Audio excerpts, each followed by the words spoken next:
Everything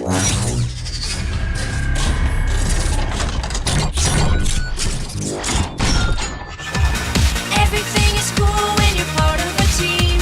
Everything is awesome when we live in our dream. Everything is better when we stick together. Side by side, you and I gonna win forever. Let's party forever. We're the same, I'm like you, you're like me. We're all working in harmony. Everything is awesome. This mask represents about what, it's not really a copy, but it's actually what they use, the Anglo-Saxon dice. And this mask is just what we wanted to make, and we thought that it would be a good copy of this one. And it's also practically one that you can also put like that. And we also wrote some random stuff over here in case we forget something, so we don't ruin the whole presentation for the viewers. We wrote some things that might help us and give us small hints. And over here, about the history of those masks, as we said in our presentation over here, the Anglo-Saxons were really good craftsmen, artists, and they also had a really good imagination. They made homemade toys, they made ships, they made masks, they made everything that you could think of, they already made.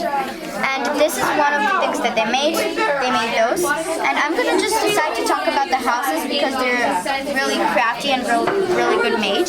So these houses over here, they're not as strong as the Vikings have over there. These houses are not so strong because they're made out of wood and they're also made out of straw. The Vikings' houses otherwise are actually made out of wood, and what I heard that they're made out of wood, and instead of cement they use cow poop, and they use poop for cement to use them to stick together. That's what I heard when we were researching about the Anglo-Saxons. And these houses are either-wise, they hold a lot of warmth, and also where the leader and his army lived. They lived in a place that was like a church, but much longer.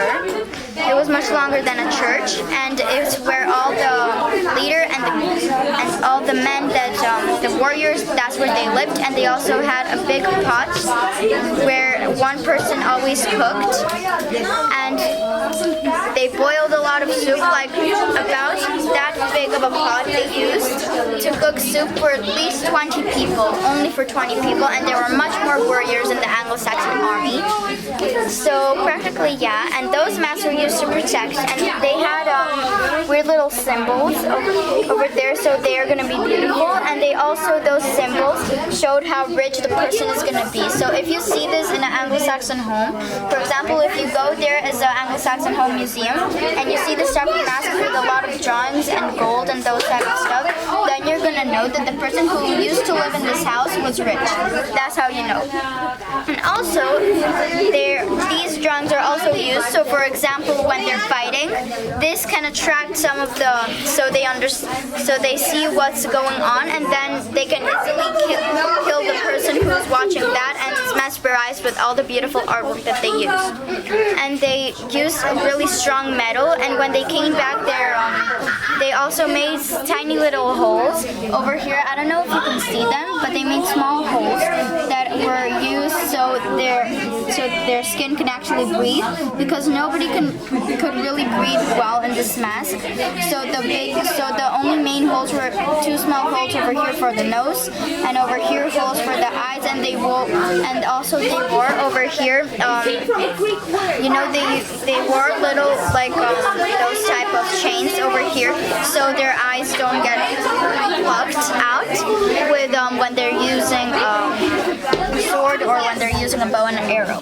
And also, I'm sorry that it's taking so long, but it's really interesting about the creativity of the actual masks that they use, because if you want, you can see the easy artwork that they made over here and how they made them. So don't forget that time was about in the 10th century, and there were not good technologies to make it by machines, so think about it, that all of that was made by hand and was made by a person with love and interest in actual artistry. And they used stones, they put the stones in place, they used metal, gold, beautiful things, and they used all this and they did it by hand. And that's the thing that amazes lot is that not much people can actually do this by hand in our days, and the machines can do it easily. But when you're watching this video, you might think, oh, why do we actually even need to study about the Anglo-Saxon history?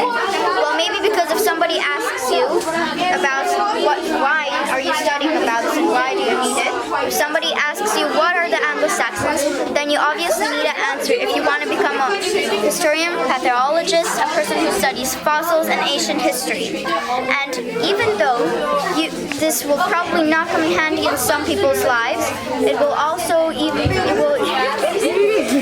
even help for you to learn about the history, and it's always good to know more than you're actually supposed to know. Everything is awesome.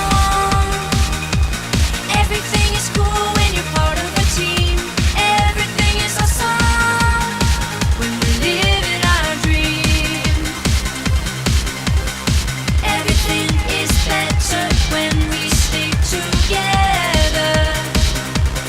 Side by side, you and I gonna win forever. Let's party forever.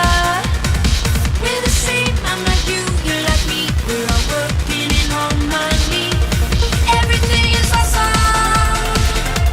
Everything is cool when you're part of a team. Everything is awesome. So now we're going to talk about the Anglo-Saxons' beliefs. If you're interested, you can continue watching this beautiful video. So, practically what they believed in, I'm going to name a couple because they obviously, I can't name all of them because they're a lot. So, one thing that I actually learned a couple weeks ago when I was studying the Anglo-Saxon history is that they named the gods at some of them, the gods, they were pagans, and this religion is completely dead right now. I'm saying it metaphorically speaking, that it's non-existent now, and not a single person is this religion. So what I heard is that they named the gods after the weeks of the month, like Monday, Tuesday, Wednesdays, and Thursdays. Till Thursday are the gods, and they also believed in Thor and a lot of Freya and a lot of those gods that were practically, you can always go to Marvel Studios to see who Thor is. He's the god of thunder and the god of lightning. And by the way, one fun fact is that most of the people there were Christians, and Christians actually existed at that time since it was after Christ. And one thing is that a really cool thing is that actually, and I think it's also really wrong, but it's also really interesting. For example, Vikings believed in different gods such as Thor, and they adapted the Chatain and Nova, but not that much because obviously they can't adapt so much. They adapted Christianity, and Chatain, and that's how they created the religion Catholics.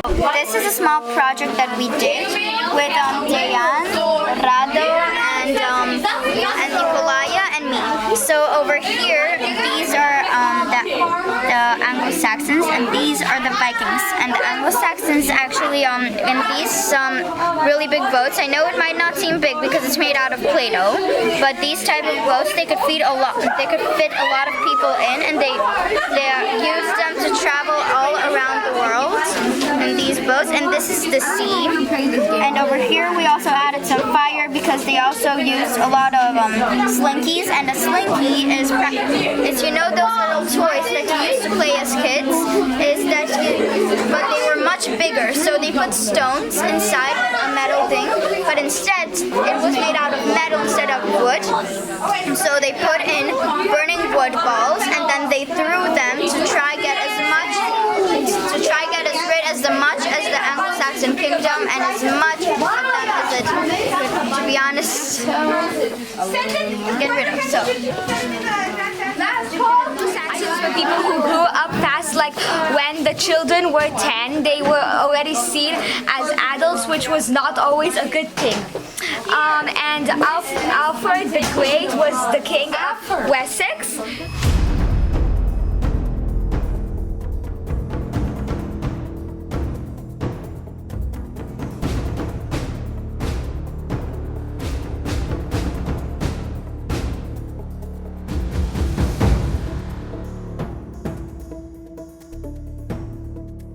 even one interesting thing is that one girl from 6B, I'm not gonna say her name, but she's a really interesting girl, and her grandfather actually used to be a Viking, and they passed on the story that he was a Viking and what he has lived through on, and their family tradition.